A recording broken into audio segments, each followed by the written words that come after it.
Teman-teman semua, konten ini sangat sensitif jika teman-teman berpemikiran pendek dan juga jika teman-teman takut murtad atau bahkan takut meragukan terkait keabsahan agama teman-teman itu sendiri. Oleh karena itu, jika teman-teman merasa terganggu, jangan tonton konten ini, silahkan jauhi. Tapi kalau teman-teman ingin menambah wawasan terkait pemahaman sejarah agama Islam itu sendiri, silahkan teman-teman tonton dan simak sampai habis, karena di sini saya akan membongkar terkait fakta sejarah kelam umat Islam, yang dimana justru dilakukan oleh siapa? Para sahabat Nabi. Kan begitu. Dan juga saat ini banyak beredar konten-konten yang dimana jika yang membuat orang Islam, maka yang diserang adalah agama Kristen, dibongkar aibnya. Dan juga sebaliknya. Tetapi saya di sini mencoba untuk jujur secara akademis. Saya akan juga membongkar terkait fakta kelam sejarah agama Islam itu sendiri. Sekalipun di KTP saya masih Islam agamanya. Nah, ini saya himpun, saya rangkai daripada suatu buku yang ditulis oleh Farak Faudah Allah yarham dengan judul Kebenaran yang Hilang. Dari judul ini, Farak Faudah itu adalah seorang muslim, pemikir Islam dari Mesir. Ya, seorang kritikus. Tapi apa? Bukannya diapresiasi. Justru dihadiahkan kematian oleh para kelompok ekstremis Islam yang didukung oleh fatwa daripada Majelis Ulama Al-Azhar. Yang dimana mereka mengeluarkan fatwa sesat dan keluar daripada Islam untuk Farak Faudah. Oleh karena itu, hati-hati MUI. Fatwa ini sangat banyak akibatnya kepada masyarakat, ya. Sudah banyak terjadi tindakan intimidasi, kekerasan atas dasar fatwa daripada MUI, kelompok Ahmadiyah, Ahmad Musadek, bahkan kelompok Syiah juga mengalami tindakan kekerasan. Karena apa? Fatwa daripada MUI. Kalau memang MUI masih seperti ini, gak ada cara lain selain kita bubarkan. Kan begitu. Oleh karena itu, kita akan bahas terkait fakta sejarah kebenaran yang hilang dalam perjalanan sejarah agama Islam. Simak sampai habis, mari kita bahas. Rahayu teman-teman semua, merdeka. Teman-teman semua, tentu kita sudah sangat sering mendengar beberapa slogan, jargon yang senantiasa disampaikan terutama belakangan ini oleh FPI, Ikhwanul Muslimin dan Hizbut Tahrir. Yang dimana slogannya itu senantiasa menggaung-gaungkan Islam. Jadi begini kurang lebih, Islam adalah solusi, Islam yang mesti Islam, syariat adalah solusi terkait apa? Berbagai kerusakan yang terjadi di masyarakat. Subhanallah. Ini kalau anak-anak SD yang dengar langsung tepuk tangan. Tapi kalau bagi kita, orang-orang yang memiliki akal, yang bisa berpikir dengan cerdas, tentu kan kita bertanyakan, bagaimanalah syariat bisa menjadi solusi? Bagaimana sistematikanya? Lantas bagaimana dia memecahkan solusi tersebut? Apa solusinya daripada syariat itu sendiri? Sedangkan syariat yang kita tahu pun, ya, tidak pernah memberikan solusi akan hal itu. Contoh dalam hal pendidikan, apa solusi yang ditawarkan daripada syariat? Pondok pesantren, mohon maaf, itu adalah program budaya. Apa? Nggak ada loh. Dari hal keuangan, apa yang syariat tawarkan? Nggak ada solusinya. Kemudian, dari pemilihan pemimpin, sistem pemerintahan, apa yang syariat tawarkan? Nggak ada. Yang dimana memang syariat itu bukanlah solusi. Kenapa begitu? Karena syariat itu mengatur hal-hal yang umum. Itu. Adapun hal-hal yang khusus dikembalikan kepada kita sebagai manusia, sebagai khalifah yang diberkahi oleh Allah dengan akalnya untuk mencari mana yang terbaik. Gitu loh. Jadi kalau semata-mata dengan syariat, lalu menggaungkan, menggambarkan, memberikan opium kepada masyarakat, bagaimana imajinasi negara Islam di fase-fase sahabat, fase-fase bani kerajaan, itu adalah opium belaka. Oleh karena itu, jika banyak doktrin seperti ini terjadi, maka masuklah perkataan Karl Marx, agama adalah candu di masyarakat. Karena nggak memberikan solusi, yang ditawarkan hanya hayalan belaka, dogma belaka. Gitu loh.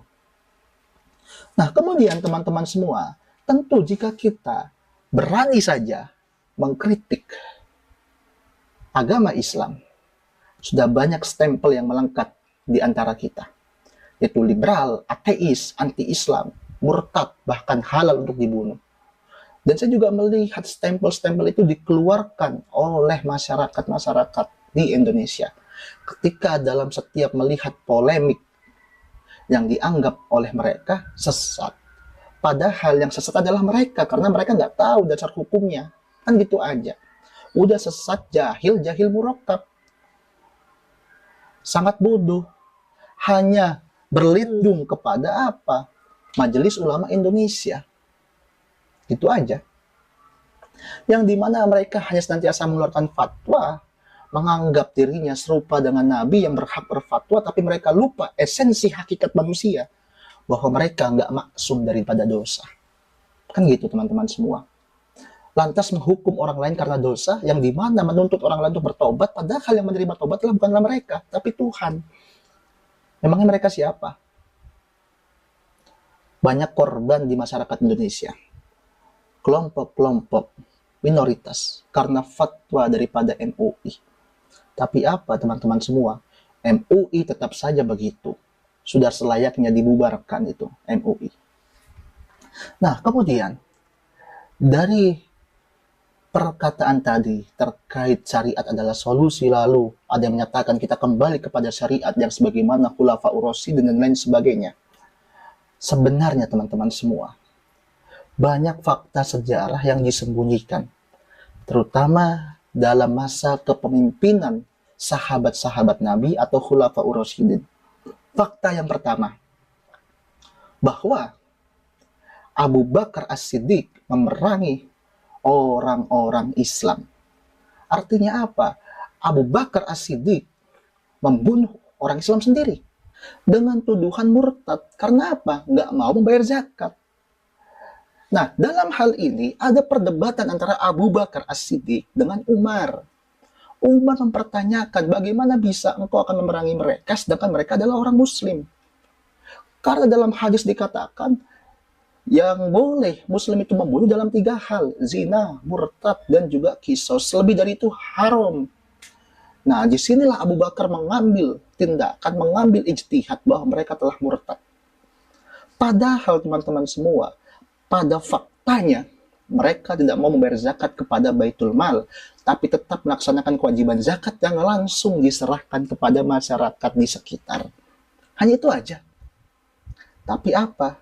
Abu Bakar As-Siddiq tetap mengerahkan bala tentaranya untuk mengepung mereka, bahkan membunuh mereka. Sungguh ironi. Itu fakta yang pertama. Sudah kepanasan? Kalau udah kepanasan, iman takut goyah, silahkan tinggalkan. Jangan dilanjutkan. Karena terlalu banyak fakta-faktanya. Fakta yang selanjutnya adalah terkait kepemimpinan Utsman bin Affan. Nah, jadi teman-teman semua perlu diketahui bahwa ketika Utsman bin Affan ini wafat, yang diceritakan dalam Tarikh At-Tabari, bahwa jenazah Utsman bin Affan ini 2 hari tidak bisa dikebumikan karena ditolak oleh umat Islam. Bahkan sampai-sampai jenazah Utsman bin Affan ini harus dikebumikan di kuburan orang-orang Yahudi di Hisi Kaukab. Gak boleh Utsman bin Affan dikuburkan di sana. Bahkan ada yang melempari mayatnya itu dengan batu atau bahkan mematahkan sendi-sendi Utsman. Padahal dia sudah diwayat. Sudah jadi mayat tapi diperlakukan sebegitu mengerikannya oleh mereka. Memangnya apa kesalahan Utsman? Mari kita bongkar. Utsman yang paling pertama adalah orang atau pemimpin Islam yang dimana ia menjadikan sanak keluarganya sebagai pemimpin di wilayahnya masing-masing. Dan mereka itu, Utsman bin Affan itu, dituduh melakukan tindakan KKN, nepotisme terutama. Kan begitu teman-teman semua. Nah, dan juga daripada pengajaran Utsman bin Affan inilah banyak para sahabat Nabi yang menyimpan uang melebihi dari kecukupan atau bahkan mereka jatuh kepada fitnah duniawi, yaitu uang, harta. Karena banyak sahabat Nabi ini ketika meninggal memiliki harta, jika saat ini dihitung itu sekitar miliaran, triliunan. Padahal ini sahabat Nabi loh. Kok begitu sih? Kemudian Utsman bin Affan juga mengasingkan sahabat Nabi yang lain, yaitu siapa? Abu Dzar Al-Ghifari. Karena Abu Dzar Al-Ghifari ini berpendapat bahwa kita hanya boleh mengambil hak kita secukupnya. Nggak boleh berlebihan. Kalau lebih kita kembalikan kepada orang lain. Nah, inilah paham sosialis yang dimiliki oleh Abu Dzar Al-Ghifari, tapi ditentang oleh siapa? Utsman bin Affan dengan desakan daripada Muawiyah. Bahkan sampai-sampai Abu Dzar Al-Ghifari harus diasingkan. Ya Allah. Jadi, Khalifah Utsman bin Affan ini sangat hidup dengan mewah-mewahan. Bahkan banyak pendapat-pendapatnya yang salah ketika datang para sahabat mengingatkan Utsman bin Affan. Mohon maaf, Utsman bin Affan sangat sombong orangnya. Jadi teman-teman, menurut Farak Fauda, digambarkan Utsman bin Affan ini sebagaimana memiliki dua wajah, antagonis dan protagonis. Tentu teman-teman akan terheran-heran ketika saya mengatakan demikian. Padahal kita tahu yang telah diajarkan kepada kita bahwa Utsman bin Affan itu adalah orang yang dermawan. Kan begitu? Tapi pada faktanya, bukanlah dermawan, tapi justru orang yang menghambur-hamburkan harta. Bahkan memilih saudaranya sendiri untuk, atau keluarganya, untuk memimpin wilayah yang lain. Makanya gak usah heran ketika banyak pemimpin-pemimpin Islam yang melakukan tindakan nepotisme. Gak usah heran. Karena memang dalam pelaku sejarahnya sahabat Nabi pun begitu. Bahkan Utsman bin Affan ini ketika datang para sahabat untuk menasehatinya, ditolak nasihat sahabatnya itu. Bahkan teman-teman, hingga pada ujungnya karena sengitnya perdebatan antara sahabat Nabi ini terkait permasalahan Utsman, sampai datang tawaran beberapa opsi kepada Utsman, yang dimana meminta Utsman untuk mundur. Tapi apa? Utsman bin Affan mengakui bahwa gelar yang ada pada dirinya adalah gelar yang diberikan oleh Allah kepadanya. Bahkan dengan sombongnya Utsman bin Affan menyatakan, jika saya tidak pernah meminta Anda untuk membaiat saya, tapi Anda datang lalu membaiat saya sendiri, dan Anda tidak bisa melepaskan baiat itu selamanya. Masya Allah. Jadi kalau saat ini ada pemimpin umat Islam ya ataupun orang Islam yang berharap eksistensinya selamanya, kepemimpinannya selamanya, maka itu didalangi, dilatar belakangi oleh siapa? Perilaku Utsman bin Affan. Tentu kita akan bingung, kok bisa sih sahabat Nabi yang seperti itu mulianya, yang bahkan diberikan gelar Zun Nuraini, dua cahaya. Nah gitu. Kalau dia berhasil menikahi dua putri Nabi, tapi kok kelakuannya seperti ini? Nah, mungkin teman-teman sudah bertanya seperti itu ya. Tapi ini baru permulaan, karena masih banyak fakta-fakta yang disembunyikan. Ya Allah. Nah, kemudian, selain daripada Utsman yang mengumpulkan harta, banyak juga para sahabat Nabi yang mengumpulkan harta. Kita bahas daripada Utsman. Utsman bin Affan ketika wafat, dia itu meninggalkan harta dan juga ontaknya itu, uang dirhamnya 300.500.000 dirham dan 100.000 dinar dan juga 1.000 ontak. Ini kalau saya total dengan kurs nilai uang pada zaman Nabi itu sekitar 1,8 triliun sampai 2 triliun. Itu harta daripada Utsman bin Affan yang ditinggalkan. Kemudian Zubair bin Awam, sahabat Nabi juga, meninggalkan harta 51 atau 52 juta dirham, yang dimana kalau kita nominalkan, kita konferensi dalam hal ini, 3,2 triliun. Masya Allah. Kemudian Sa'ad bin Abi Waqqas, Dia juga meninggalkan harta yang sangat banyak, sekitar 15 miliar rupiah. Kemudian siapa? Tolha meninggalkan harta sebesar 30 juta dirham dan 2 juta dirham, atau dengan total senilai 1,9 triliun. Ya Allah ya Karim. Dari sini kita bisa melihat bagaimana pola hidup sahabat Nabi yang jauh daripada sikap warok dan zuhud. Mereka masih suka dengan harta. Yang seharusnya harta itu dibagikan kepada orang yang membutuhkan, sebagaimana yang dilakukan oleh Abu Dzar Al-Ghifari, tapi orang seperti Abu Dzar Al-Ghifari justru dimusuhi. Kan begitu. Nah, inilah yang merubah tatanan Islam dari sebenarnya ajaran sosialis menjadi ajaran kapitalis. Banyak orang-orang, para ulama, para pemimpin yang beragama Islam berlomba-lomba mengumpulkan harta untuk dirinya sendiri.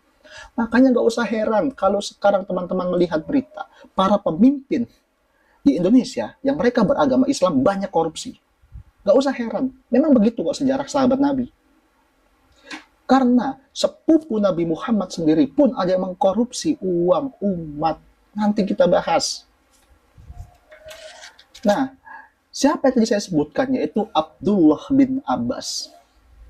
Abdullah bin Abbas ini dikenal sebagai seorang ahli tafsir lain sebagainya, tapi Farak Fauda membongkar fakta yang sangat mengejutkan terkait Abdullah bin Abbas, yang dimana karena Abdullah bin Abbas inilah Ali sampai harus berperang dengan Muawiyah, yang dimana Ali juga mengutuk tindakan Abdullah bin Abbas ketika dia menjabat.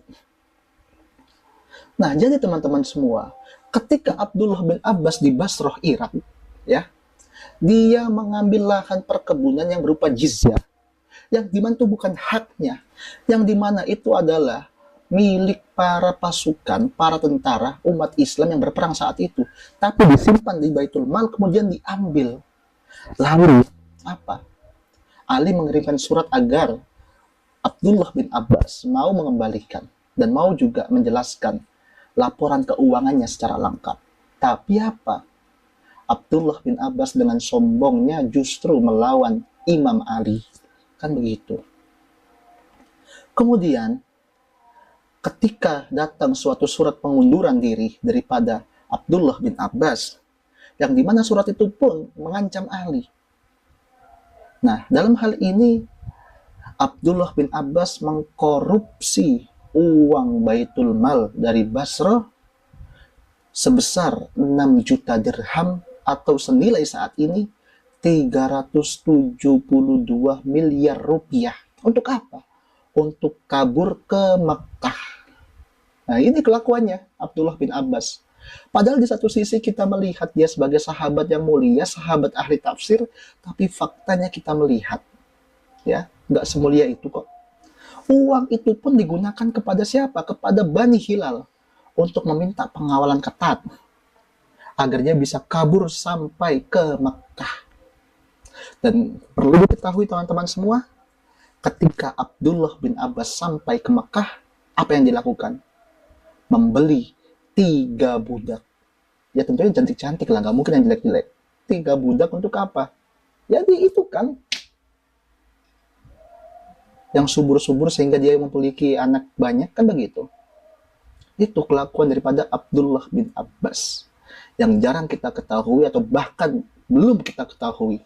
Bahkan hingga di penghujungnya, Abdullah bin Abbas masih dikirimi surat oleh Ali untuk dapat mengembalikan harta yang telah dimakan. Dan Imam Ali mengatakan bahwa itu bukan harta, itu adalah hak milik orang Islam di sana. Tapi apa jawaban daripada Abdullah bin Abbas?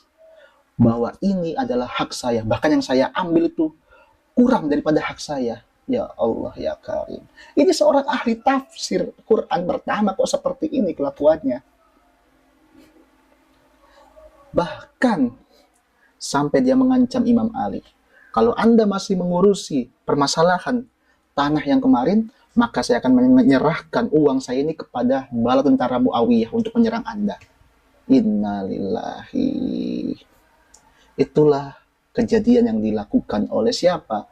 Abdullah bin Abbas kepada Imam Ali. Bahkan Imam Ali sampai menyampaikan dalam surat tersebut bahwa engkau telah makan dari yang haram dan minum dari yang haram. Innalillahi wa inna ilaihi raji'un. Tentu fakta-fakta yang saya sampaikan di atas nggak akan teman-teman temukan dalam buku pengajaran manapun. Kan begitu. Kecuali sedikit sekali yang menceritakan, dan ketika kita temukan itu, ya, kita senantiasa dilarang untuk membicarakan hal tersebut karena dianggap mengingkari sahabat Nabi. Perlu saya pertegaskan bahwa kita percaya, mengimani itu nggak ada, terkait mengimani sahabat Nabi itu nggak ada. Kita harus berikan apa hakikat mereka sebagai manusia, yang dimana mereka bisa salah, bisa benar. Itu hakikat mereka, para sahabat Nabi manusia, yang dimana dia bukanlah maksum, tidak dijaga oleh Allah. Kan gitu. Oleh karena itu, yang tadi saya sampaikan adalah bentuk kritikan, bentuk fakta terkait bagaimana saat ini banyaknya kejahatan-kejahatan amoral yang mengatasnamakan Islam. Karena dalam sejarahnya para sahabat Nabi pun juga melakukan demikian. Nepotisme dilakukan oleh Utsman, ya, membunuh orang karena dianggap berbeda dilakukan oleh Abu Bakar. Kemudian korupsi, bahkan hingga membeli 3 budak, bahkan mengancam bugot, dilakukan oleh siapa? Sahabat Nabi, saudara Nabi, yang katanya ahli tafsir, yaitu Abdullah bin Abbas. Sangat ironi teman-teman semua fakta ini. Sehingga gak heran kalau Farad Fauda sampai dibunuh. Karena fakta yang disampaikan terlalu berani, mengguncang, ya, Islam yang telah dirangkai oleh mereka. Oleh karena itu, saya senantiasa menyampaikan dalam konten saya bahwa kita wajib kembali kepada Islam yang hakikat, atau kita kembali kepada ajaran ilahiyah. Karena Islam yang telah kita gunakan saat ini, yang telah kita amalkan saat ini, itu semuanya tercampur oleh siapa? Ulah tangan daripada para pemimpin umat Islam, terutama dari Bani Umayyah dan Bani Abbasiyah. Maka penting dan wajib kita kembali kepada hakikat Islam itu sendiri, terutama dalam kita menghadapi zaman yang telah maju ini. Sekian dari saya. Itulah fakta-fakta yang ada. Semoga dengan fakta tersebut Anda dapat tercerahkanlah terkait fakta kelam sejarah agama Islam. Wallahu muwaffiq ila aqwamit thoriq, fastabiqul khairat. Rahayu untuk kita semua, merdeka.